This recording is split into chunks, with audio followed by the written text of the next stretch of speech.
আর এবার একটি অমানবিক ছবি আপনাদের সামনে তুলে ধরব। মহেশতলায় অমানবিক ছবি। সম্পত্তি পাওয়ার পর মৃত মাকে ত্যাগ। মৃত মায়ের শেষকৃত্যে এলোই না 4 মেয়ে। স্থানীয়দের সাহায্যে মায়ের অন্ত্যেষ্টি আর এক মেয়ে। 74 বছরের বৃদ্ধাকে দেখভাল করতেন মেজ মেয়ে। এই মেজ মেয়ে সম্পত্তি থেকে বঞ্চিত বলেই দাবি।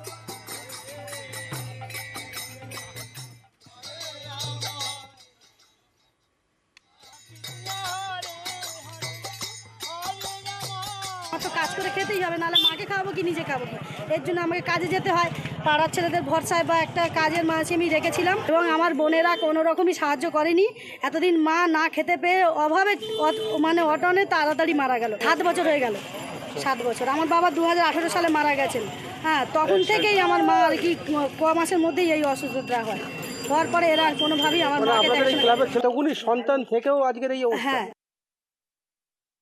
উনি প্রায় 7 বছর।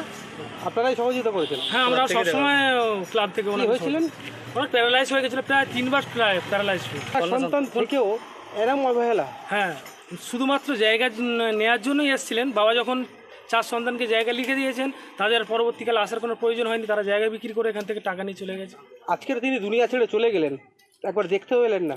হ্যাঁ, তাদের সময় হয়নি হয়তো। রাত্রে আমাদের ক্লাবের ছেলেরা ওনাকে পাহারা দেওয়ার জন্য রাত জেগে ওনার সঙ্গে ওনার পাশে ছিলেন। বিভিন্ন সময় আপনাদের সামনে এই খবর আমরা তুলে ধরি। অবৈধ নির্মাণ, পুকুর ভরাট করা হচ্ছে। আর এবার পুকুর ভরাট রুখতেই আসরে কলকাতা পুরসভা। নেতাজি নগরে শুরু জলাশয় ফেরানোর কাজ। পুকুর ভরাটের খবর পেয়ে পুলিশ নিয়ে ঘটনাস্থলে পুরসভার পরিবেশ বিভাগ। শুরু হলো পুকুর কাটার কাজ।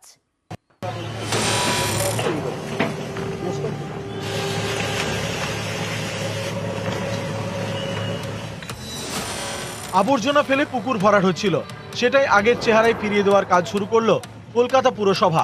এই ছবি নেতাজি নগরের জোড়াবাগান এলাকার। কলকাতা পুরসভার 99 নম্বর ওয়ার্ডে কলকাতা পুরসভা ও নেতাজি নগর থানার পুলিশের উদ্যোগে পুকুর ভরাট হয়ে গেছে। সেই পুকুরকে আবার পুনরায় জলাশয়ে ফিরিয়ে দেওয়ার কাজ শুরু করেছে নেতাজি নগরের জোড়াবাগান রোড। স্থানীয়দের দাবি, একসময় এখানেই ছিল বিশাল পুকুর। দীর্ঘদিন ধরে আবর্জনা ফেলে সেই পুকুর ভরাটের চেষ্টা চলছে। পুকুরের অনেক অংশ ভরাটও হয়ে গিয়েছে। এমন অবস্থা হয়েছে যে এখন আর পুকুরের জলই দেখা যায় না। সেই ছোটবেলার সিনটা আমরা ফিরে পাবো, এটার মতো জীবনের আর আনন্দ কিছু ধরে রাখতে পারছি না। এই জায়গাটা পুনরুদ্ধার হলে এখানে অঞ্চলের মানুষ অনেক সুস্থিতি লাভ করবে। কিছুদিন আগে এই পাশেই একটা জায়গায় আগুন লেগে যায়, সেই আগুন নেভানোর জন্য জল আনা হয় অনেক দূর থেকে। এটা যাতে দ্রুত এটাকে পুরোপুরি সেই পুকুরের জায়গায় ফিরিয়ে দেওয়া যায়। পুকুর ভরাটের অভিযোগ পেয়ে আসরে নামে কলকাতা পুরসভা। বুধবার সকালে নেতাজিনগর থানার পুলিশকে সঙ্গে নিয়ে ঘটনাস্থলে যায় পুরসভার পরিবেশ বিভাগ। শুরু হয় পুকুর ফেরানোর কাজ। যেখানে দেখছি জলাশয় বোঝাচ্ছে, আমরা ঝাঁপিয়ে পড়ছি। বড় ইঞ্জিনিয়াররা তাদের এই কাজের সাথে আমরা যুক্ত করি, অর্থাৎ একটা এসি তারাও নজর রাখবেন যে কোথাও জলাশয় বুঝিয়ে যাচ্ছে কিনা। এখন অন্যান্য পুকুরের ক্ষেত্রে কি হয় সেটাই দেখার। ক্যামেরায় শশীবালের সঙ্গে বিশ্বজিৎ, নিউজ 18 বাংলা। নজর রাখবো পরের খবরে। বড় লোকদের বাড়তি কর, আয় বাড়াতেই বিলাসবহুল আবাসনে নজর কলকাতা পুরসভার। এই আবাসনগুলিকে স্পেশাল প্রজেক্টের তকমা দেওয়া হবে। স্পেশাল প্রজেক্টের আওতায় পড়লেই সম্পত্তি কর বাড়বে 1.5 গুণ।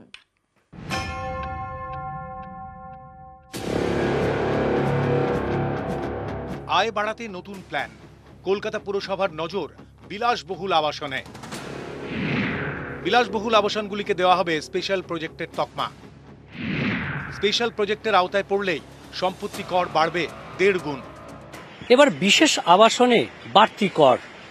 বিশেষ আবাসন যেগুলো স্পেশাল প্রজেক্টের আওতায় পড়বে, সেখানে বাড়তি কর গুনতে হবে, যাতে লক্ষ্মী লাভ আরো একটু বাড়ে।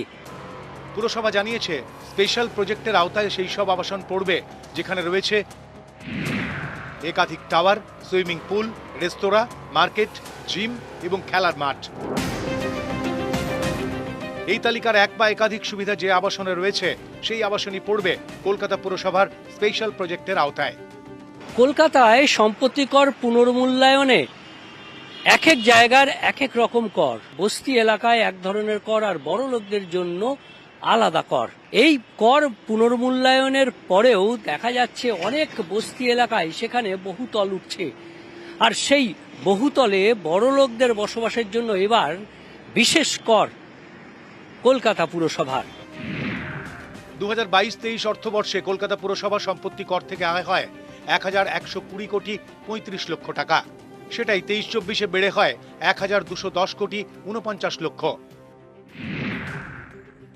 অর্থাৎ প্রায় 90 কোটি টাকা আয় বৃদ্ধি পেয়েছে।